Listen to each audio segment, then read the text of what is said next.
자, 이제 화면 볼게요. 설치했던 거 확인을 좀 해주겠습니다. 자, 우리가 압축 파일 받았으니까 당연히 R집으로 받아줬을 거예요. 자, 이 친구 압축을 일단 풀어줄 겁니다. 저는 일단 이 자리에 그냥 풀 거예요. 그래서 여기 압축 풀기 이런 거 할 거고요. 여기 컴퓨터에 반디집이 안 걸려 있나 보네요. 예. 저처럼 경고가 뜨신 분들은 그냥 하셔도 됩니다. 이거 문제가 있는 프로그램이나 이런 거 아니에요. 확장자 때문에 뭐라고 하는 건데. 자, 그러면 압축이 풀어진 폴더가 생겨날 건데 이거 그대로 잘라내기 할 거고요. 여러분들 지금 작업 환경 만들어 놓은 폴더 있죠? 그쪽을 찾아갈 겁니다.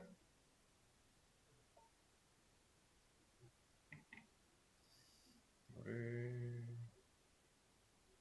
이렇게 하자. 자, 보통 이제 뭐 STS와 워크스페이스 이렇게 들어 있을 텐데 여기다가 붙여넣기를 할 거예요.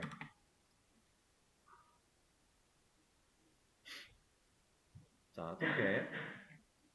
얘는 우리가 설치를 지금 완료한 거기 때문에 지금 당장 얘 가지고 뭐 할 건 없고요. 이제 STS에 들어가서 얘를 연동을 해주는 그런 작업을 좀 진행을 할 겁니다. 근데 STS 들어갈 때 이거 하나만 먼저 하고 갈게요. 스프링 툴 스트 for INI라고 하는 확장자로 파일이 하나가 있어요. 이거 혹시 바꾸셨나요? 수업에서? 설정 건드린 적 있었나요? 이거? 수업 웹개발 1 때? 안 하셨어요? 오케이. 자, 이거 열어보면 이제 뭐 어떻게 뭘로 열래? 하는데 그냥 메모장 같은 걸로 여셔도 됩니다. 그냥 간단한 설정 파일인데 자, 위에는 우리가 신경 쓸 거 딱히 없고요. 여기만 보면 돼요. 여기만. 여기 부분 밑에 XMS와 XMX 이거 두 개. 자, 저랑 똑같이 2048로 세팅해 주세요. 이거 이렇게 되어 있으면 건드리실 필요 없는 거고 안 되어 있으면 이렇게 해주시면 돼요.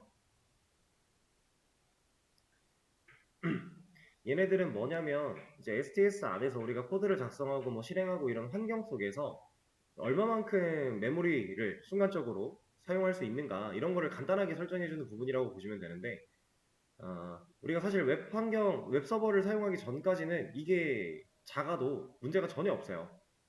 근데 이게 좀 작게 세팅이 되어 있으면 우리가 웹 환경에 들어가고부터는 좀 버벅거리거나 이런 게 생길 수가 있어서 미리 좀 세팅을 하는 거예요. 저 같은 경우는 이걸 제가 했는지 아니면 원래 이렇게 돼 있었는지 기억이 잘 안 나는데 저는 항상 이걸 확인을 합니다.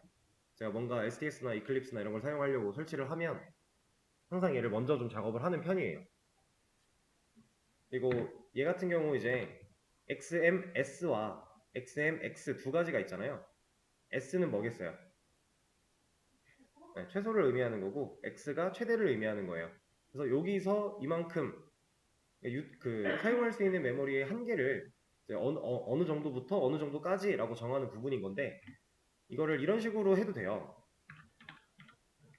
최대값을 좀 더 늘려도 상관은 없어요. 근데 저는 사실 제 취향은 둘을 좀 같이 놓고 쓰는 편이에요. 왜냐면 얘네가 서로 다른 수치일 때 뭐 크게 우리가 체감으로 느낄 것까지는 없지만 얘가 다른 사이즈일 때 이게 STS가 사용되는 중간중간마다도 이 효율이 조금씩 변동되거든요. 2048로 지정되어 있어서 이만큼을 사용을 하다가 이것보다 좀 더 높은 메모리를 필요로 할 때 4096으로 변화를 시켜줘요. 그래서 우리가 최대값과 최소값을 정해놓은 거예요. 그러니까 이 밑으로 안 떨어질 것이고 최대는 이 정도까지다 이런 느낌으로 정해놓은 건데 저는 이걸 같이 넣었다는 얘기는 2048 안에서 무조건 해결을 보겠다는 뜻이거든요. 왜냐면 여기서 4096으로 넘어가는 시점에 또 버벅거림이 있어요. 약간 이거는 근데 뭐 우리가 작업하는 상황 속에서는 큰 의미가 없고 좀 더 무거운 프로젝트를 다뤄야 한다거나 할 때 그때는 좀 유의미한 의미가 생길 수도 있어요. 그래서 저는 좀 보통 이 정도 하는 게 이제 제 습관 같은 느낌이고 이렇게 하시는 분도 있고 뭐 상관은 없습니다. 본인이 원하는 걸 찾아 나가면 돼요. 근데 이것보다 작은 1024는 너무 좀 작아요. 요즘 컴퓨터가 2048 정도는 무조건 다 감당할 수 있는 부분이기 때문에 이 정도 생각을 해주시면 되고 수정을 하셨으면 당연히 저장해 줘야겠죠? 컨트롤 S 눌러서 저장까지 완료하시고 설정은 끄시면 됩니다.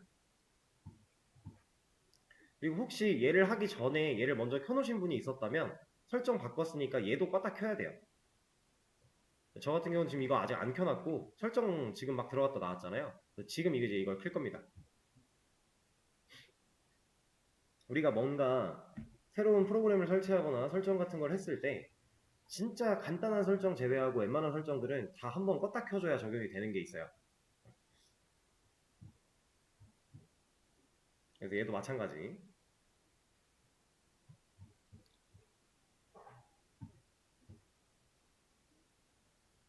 오랜만에 우리 코드 프로그램으로 왔습니다. 여기 떠 있는 거는 다 지울 거고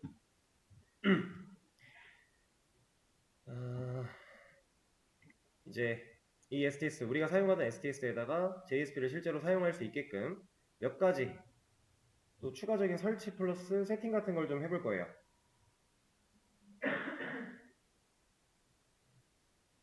일단은 윈도우에 프리퍼런시스 들어오셔서 여기다가 웹이라고 검색을 해보세요.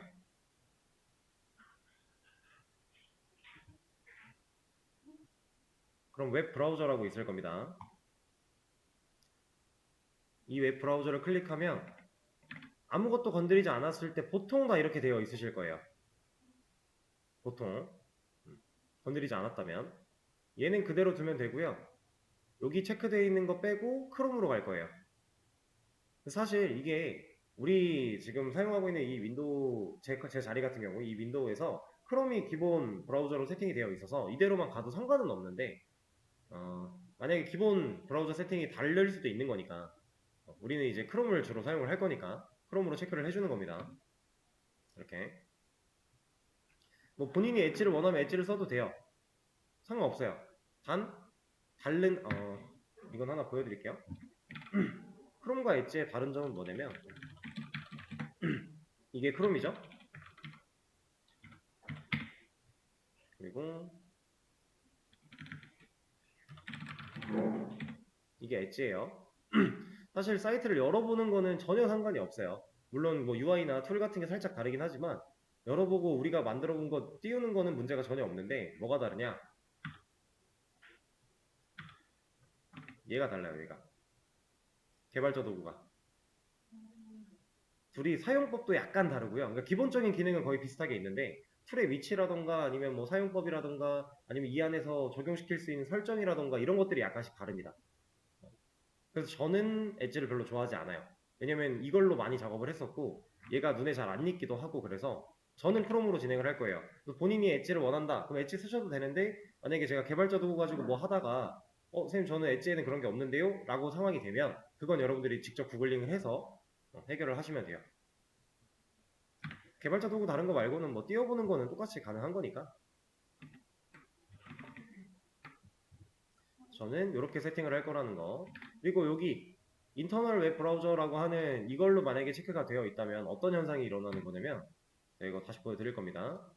우리가 이제 웹 서버를 연동을 하고 우리가 만든 프로젝트를 실제로 브라우저에서 띄워 볼 거예요. 화면을 그 띄울 때 지금 익스터널로 되어 있는 상태에서는 실제 외부 브라우저 이 크롬 창을 열어서 뭐야 어디 갔어? 사라졌네? 에이? 이러한 크롬 창을 열어서 띄워줘요. 근데 인터널로 되어 있다. 그러면 여기 안에서 떠요. 여기 안에서 불편해요. 보기가 많이 불편하고 좀 답답한 감이 없지 않아 있어서 우리는 익스터널 브라우저를 사용을 하는 겁니다. 그렇게 생각을 하시면 되고 자 설정했으니까 당연히 확인하시고 어플라이하고 어플라잉 클로즈 해주시면 되고요.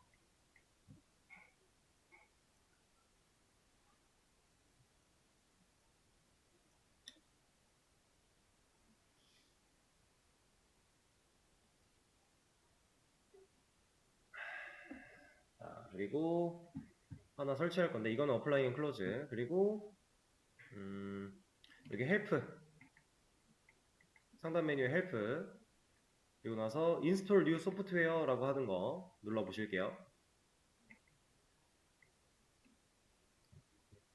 이렇게 하나가 떴을 겁니다.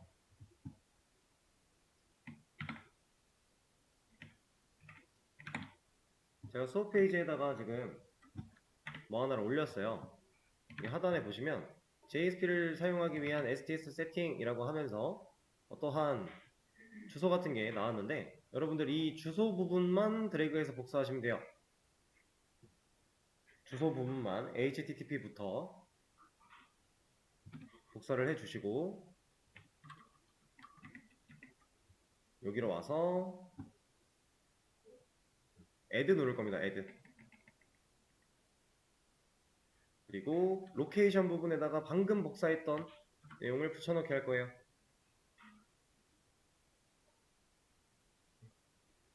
그리고 네임 부분에 emit이라고 작성을 해줄 겁니다. 이름은 이거 그냥 이름 짓는 거라서 여러분들 하고 싶은 걸로 해도 상관은 없는데, 보통 내가 지금 막 다운받으려고 하는, 설치하려고 하는 애의 이름을 적어주는 게 맞겠죠? 그래서 그냥 emit. 이 emit은 여러분들 젠코딩이에요. 젠코딩. 우리 그 구조, 반복 구조 한 번에 쌓아내려갈 때 뭐 div 꺽쇠, 뭐 nav 해놓고 꺽쇠 ul li 뭐 이런 거 하죠. 그거 쓸 때 하는 거. emit이랑 젠코딩이 거의 똑같은 말이라고 보셔도 돼요. 태그 자동 완성 기능, 이렇게 생각을 하시면 됩니다. 얘를 하나 설치를 해줄 거고요. 일단 add. 그러고 나면 여기에 하나가 나왔는데 이 친구를 그냥 클릭하시면 돼요. 체크박스. 그리고 나서 next. 다른 건 건드릴 거 없습니다.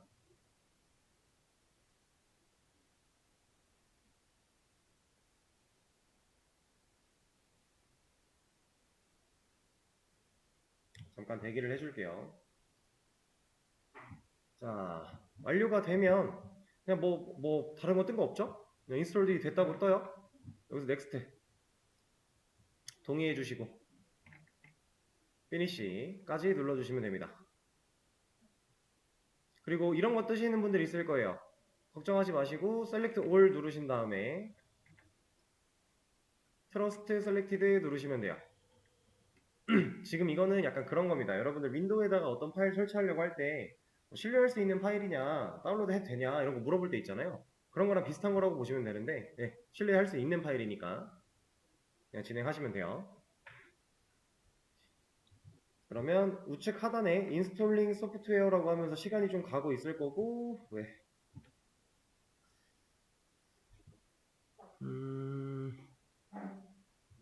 이건 좀 체크를 해야겠네요. 저랑 똑같은 오류가 나셨나요?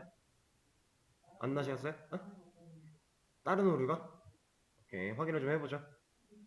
이거 좀 기다리는 김에 그냥 상황이 나왔으니까 말씀을 좀 드려보자면, 우리가 뭔가 뭐 설치하고 세팅하고 하는 상황 속에서 생각보다 갑작스러운 에러들이 발생하는 경우가 좀 많아요.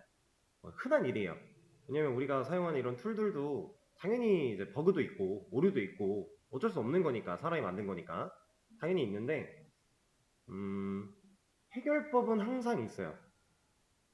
왜 항상 있는 거냐면, 뭐 이렇게 해봐 저렇게 해봐 해서 다 해봤는데 안 돼요.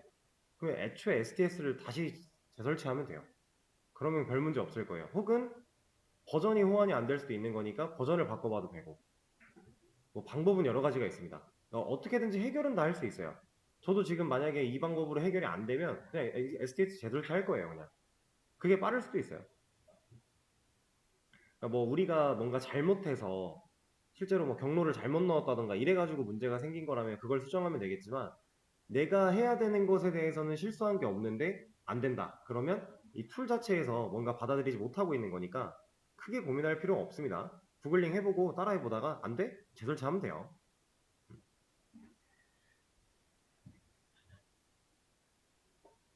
자, 다시 앞에 화면 볼게요. 저한테 있던 문제는 좀 해결을 했고, 자, 우리가 이제 정상적으로 설치가 잘 됐나 확인도 할 겸 세팅 한 가지 더 할 거예요. 뭐냐면 윈도우에 프리퍼런시스 눌러보시고요. 여기다가 emit이라고 검색을 하겠습니다. 이렇게 나오나요? 설치가 잘 됐다면 얘가 나오는 거예요. 설치가 안 됐으면 얘는 안 나와요. 얘를 눌러주시면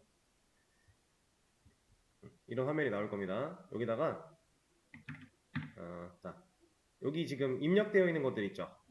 여기 커서 놓고 엔드키 눌러보세요. 맨 뒤로 가겠죠? 지금 TWIG라고 하는 이 친구의 뒤에다가 뭔가를 입력해 줄 거예요. 그래서 커서를 맨 끝에 위치를 시켜준 다음에 컴마 하나 찍고 띄어쓰기 한번 하고 JSP 컴마 하나 찍고 띄어쓰기 한번 하고 JSPF 이렇게 넣어줄 겁니다. 이 상태로 만들어 주시면 돼요. 원래 트위그까지 들어가 있습니다. 자, 이러고서 이제 어플라이 누르고 어플라이 앤 클로즈를 할 건데 얘가 그래서 뭔데 정도는 우리가 알아야 되니까 간단하게 얘기를 좀 드릴 거예요. 일단 JSP 얘는 우리가 사용할 거고 이제 배울 거니까 문제가 없어요. JSP-F가 뭐야? 이건 이제 들어본 적이 없죠. 자, 이거 같은 경우는 JSP 프로그먼트 파일이라고 해가지고 일종의 조각 파일이에요. 이게 무슨 의미냐면 우리가 이제 JSP를 사용하다 보면은 공통으로 들어가게 되는 뭐 메뉴라던가 이런 것들을 파일마다 위치하지 않게 할 거고요. 하나의 파일로 빼서 만들어 놓은 다음에 해당 파일을 불러오는 방식으로 화면을 그려 나갈 거거든요. 그래서 뭐 헤더라던가 푸터라던가 아니면 뭐 사이드바라던가 이런 것들을 좀 공통으로 들어가는 걸 만들어 놓고 작업을 할 거예요.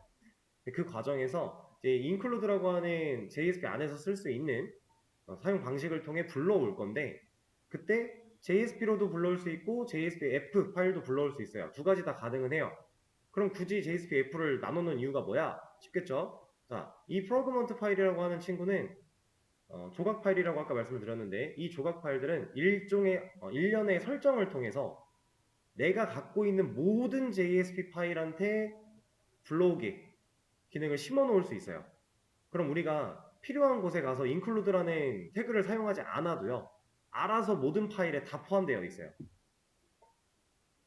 그런 설정이 가능해요. 부가적으로. 근데 JSP만 가지고는 그건 안 돼요. 내가 필요한 곳에다가 include라고 하는 태그를 사용해서 직접 불러와야 돼요. 둘은 그런 차이가 있습니다.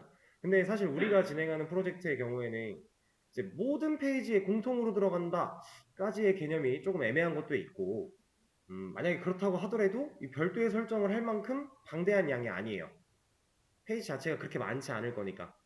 근데 이제 규모가 큰 프로젝트에서 꼭 필요한 요소들 같은 경우는 이제 이런 걸 사용해서 하기도 한다. 왜냐면 그 상황이 되면 규모가 커진다라고 하면은 모든 JSP 파일마다 찾아가서 인클루드를 넣어주는 것보다 그냥 하나의 설정 파일 만들어 놓고 이 설정 파일만 읽힐 수 있게 만들어 주는 게 효율이 좀 더 좋겠죠?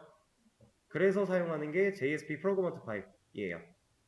그래서 지금 이거 같은 경우는 이러한 확장자들 파일에서 난 emit 기능을 사용할 거야 라는 뜻인 건데 이거는 그냥 우리 이런 개념을 하나 또 알기 위해서 같이 넣어 본 겁니다.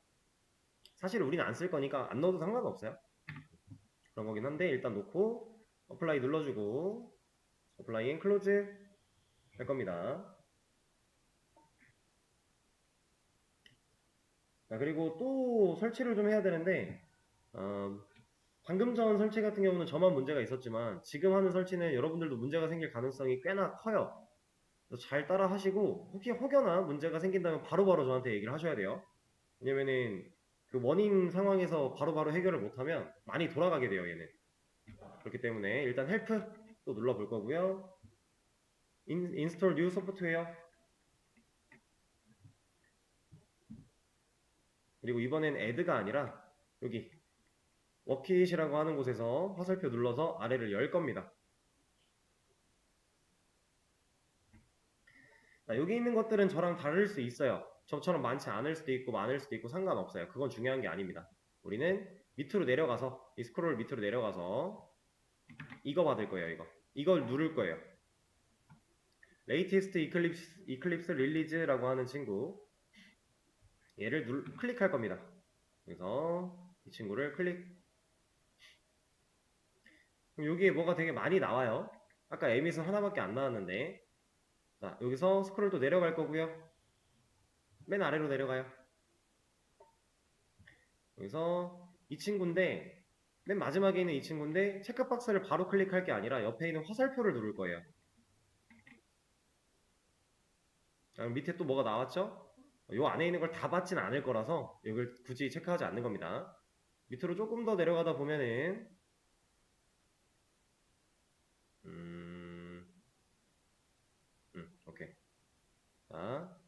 이클립스 자바 EE 디벨로퍼 툴스라고 하는 친구부터 여기부터 자바스크립트 디벨롭먼트 툴스 크로미늄 V8 리모트 디버거까지 여기까지 안에 있는 거 다 클릭. 그러면 총 9개가 선택이 될 겁니다. 여기 9 아이템스 셀렉티드라고 나올 거예요. 제가 말한 시작 지점부터 끝까지 다 선택을 하신다면 9개가 맞습니다. 자바스크립트 디벨롭먼트 툴스 크로미늄 V8 리모트 디버거.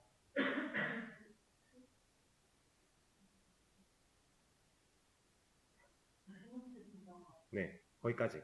자바스크립트가 2개 있잖아요. 거기까지. 그럼 총 9개. 맞나요? 선택이 완료가 되셨으면 넥스트를 누를 겁니다. 또 다른 거 건드릴 필요 없이 넥스트. 얘는 아까 거보다 시간이 조금 더 걸릴 거예요.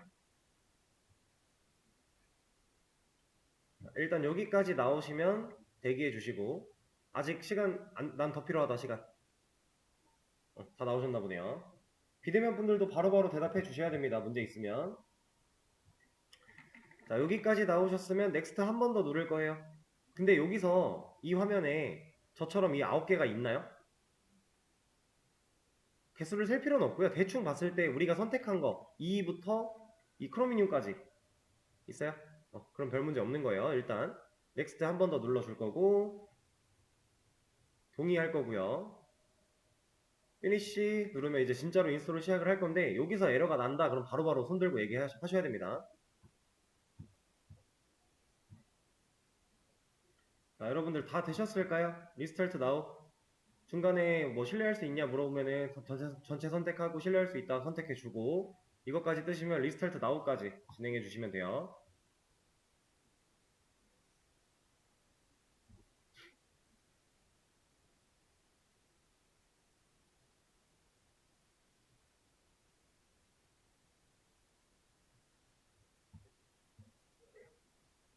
자, 지금 리스타트 나우가 완료된 상태. 일단 여기까지 다 되신 거예요? 오케이. 비대면 분들 중에서도 확인 한 번만 하고 갈게요. 예, 일단 가보죠. 자, 이제 방금 전에 설치했던 게 뭐냐면 이 STS라고 하는 이 툴은 우리가 ID라고 하는 개발 통합 환경이잖아요. 개발하기 위해서 필요한 도구를 우리가 설치를 하는 프로그램인 건데 이 STS가 원래는 JSP나 뭐 JSP를 사용할 때 필요한 것들을 다 내장하고 있었어요. 근데 그냥 이제 편하게 얘기를 하자면 얘네가 사이가 좀 안 좋아서 다 빼버렸어요. STS라는 그 프로그램 안에 JSP라고 하는 기본 내장되어 있던 친구들이 다 빠졌습니다. 그래서 우리는 그거를 쓰기 위해서 우린 JSP를 쓸 거니까 쓰려면 빠진 것들을 보충해 줘야 돼요. 방금 전에 그걸 설치했다라고 보시면 돼요. 그래서 이런 걸 설치하지 않으면 우리가 기본적인 웹 환경으로 뭔가 프로젝트를 만들고자 하는 것부터 안 돼요. JSP 파일을 만들 수조차 없고요. 그래서 우리가 이런 작업을 했다라고 보시면 되고, 자, 이제 제대로 설치가 됐는지 확인하는 방법은 간단합니다. 여기 패키지 익스플로러에서 클릭 한번 해주고 컨트롤 N 뭐 하나 만들겠다라는 거죠. 여기다가 웹이라고 검색을 해보시면 첫 번째 다이나믹 웹 프로젝트 얘는 무조건 있어야 되고요. 뭐 스태틱 웹 프로젝트, 웹 프라그먼트 프로젝트, 웹 서비스 클라이언트 이런 것들 나오는데 일단 다이나믹 웹 프로젝트가 있으면 돼요. 이게 만약에 없다. 지금 웹을 검색했는데 얘가 없다. 방금 전 설치해서 문제가 있는 거예요. 다시 해야 됩니다. 얘가 있으면 일단은 문제가 없는 거고 그리고 한 가지 더 볼 거예요. 웹 지우고 JSP 라고 했을 때 JSP 파일, JSP 태그 이렇게 2개가 나온다. 오케이. 그럼 문제없이 우리가 사용할 것들을 설치를 한 거다 라고 일단은 봐도 돼요. 그리고 좀 구체적으로 확인하는 방법도 하나 있는데 아무것도 안 쓰면 이렇게 폴더를 선택할 수 있는 바깥창이 나오거든요. 맨 처음에 컨트롤에 딱 누르면은 사실 자바가 눌려있는 상태예요. 이렇게 기본적으로. 이 자바도 꺼버리면 이 폴더들이 쭉 나오는데 맨 마지막에 밑에 쪽에 보면 웹이라고 하는 폴더가 있어요. 얘를 열었을 때 아까 제가 꼭 있어야 된다고 했던 다이나믹 웹부터 JSP 파일, 태그 이런 거 있죠. 이 안에 서블릿이라고 하는 애도 있고요. CSS 파일도 있고요. 이런 게 다 잘 들어있으면 잘 받아줬구나 라고 생각을 하시면 됩니다.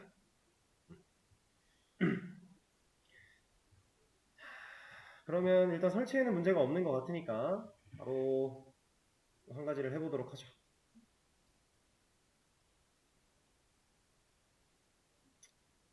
자, 일단 우리는 다이나믹 웹 프로젝트 셀렉트 위자드에서 이거 그냥 아까처럼 웹 치고 다이나믹 웹 프로젝트 이거를 넥스트 해주시면 돼요. 자, 우리가 이제 프로젝트, 클래스, 패키지 뭐 이런 개념들은 어느 정도 알죠? 지금 제가 다이나믹 웹 프로젝트라고 했어요. 그럼 전 뭘 만들겠다라는 거예요? 프로젝트 만들겠다라고 하는 거예요. 근데 그냥 프로젝트, 자바 프로젝트가 아니라 웹 프로젝트를 만들 거다. 그렇게 얘기를 하는 겁니다. 앞에 다이나믹이 붙은 건 동적인 웹 프로젝트를 만들 거다라는 의미예요. 그래서 프로젝트 네임 같은 경우는 뭐로 해볼까? 뭘로 하지? 뭘로 해도 크게 상관은 없긴 한데 뭐로 할까? 그냥 이런 걸로 합시다. JSP 아티클 매니저.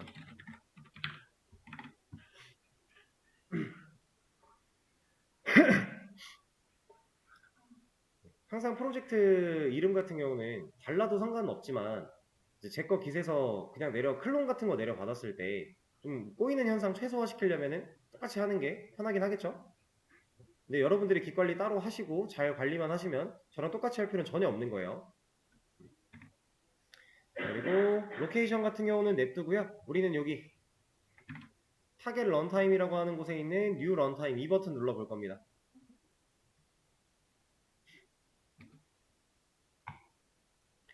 자, 이거 같은 경우는 이제 웹서버 실행 환경을 설정하는 부분이에요.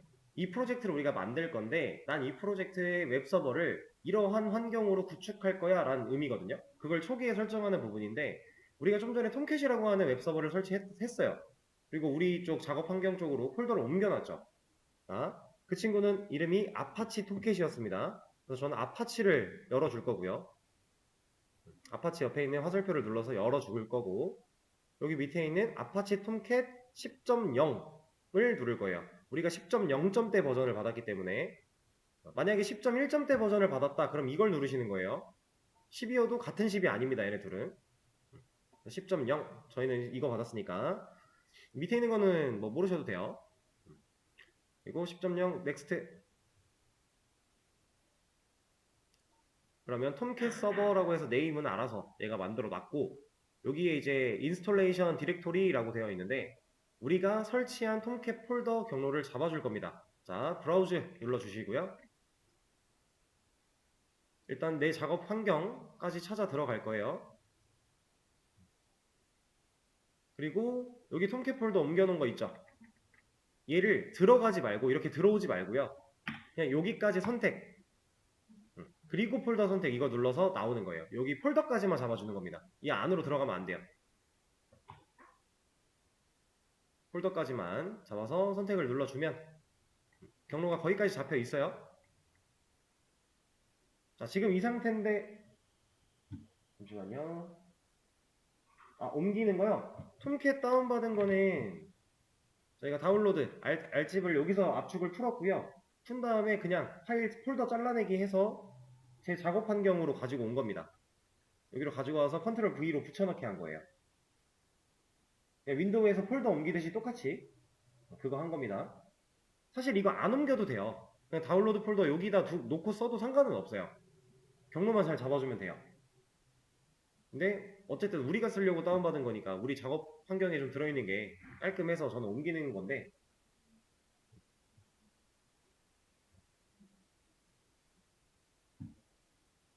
현성님은 다 되시면 말씀해 주세요. 잠깐 기다려 드릴게요. 네, 기다려 드리겠습니다. 나머지 분들은 쉬는 시간 가졌다가 하겠습니다.